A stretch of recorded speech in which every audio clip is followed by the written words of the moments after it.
Zen Master Suzuki Roshi says, when you realize the truth that everything changes and find your composure in it, you find yourself in nirvana.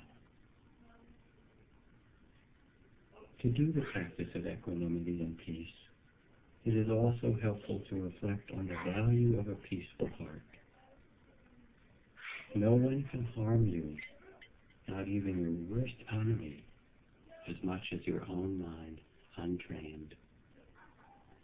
And no one can help you, not even your most loving mother and father, as much as your own mind, well-trained. These are the words of the Buddha 2,500 years ago, and they echo within us now. When we can make a peaceful heart for ourselves, we bring blessings to ourselves and to all we touch. Zen Master Thich Nhat Hanh said, when the crowded Vietnamese refugee boats met with storms or pirates, it's critical to know that peace is not an absence of change or difficulty, and that equanimity should not be confused with withdrawal or indifference. These are called the near enemies to equanimity. They masquerade as equanimity, but indifference and withdrawal are based on fear.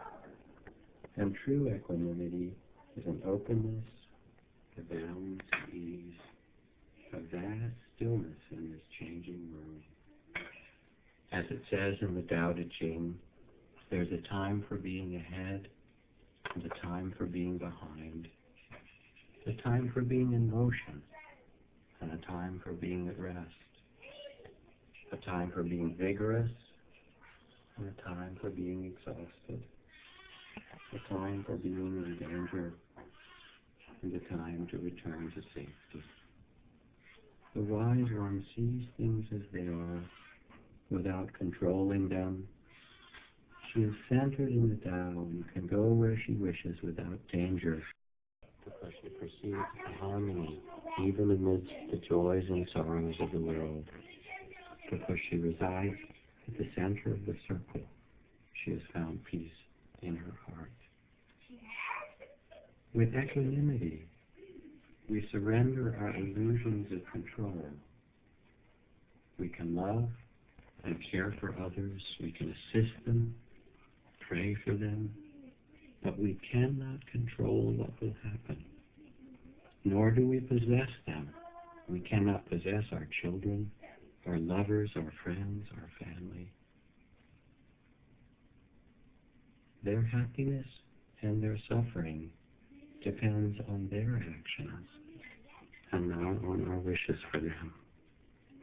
And this simple phrase becomes part of the central training of equanimity, especially for those who are grown, who are adults. This is a wise way to relate to the people we know. We can love them. We can care for them.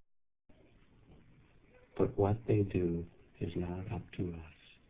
Their happiness and their suffering depends on their actions and not our wishes for them. It is not in your hands to save the world. You tend the world, you add to the world your beauty and your understanding. You become the calm one standing in the boat, even in a great storm or the attack of pirates, and so you show the way. It is in your hands to do your part with a loving and caring and peaceful heart.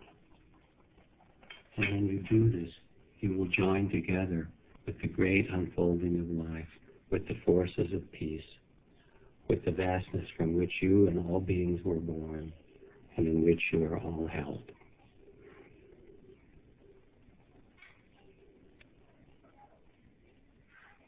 Thank you, Jack Kornfield.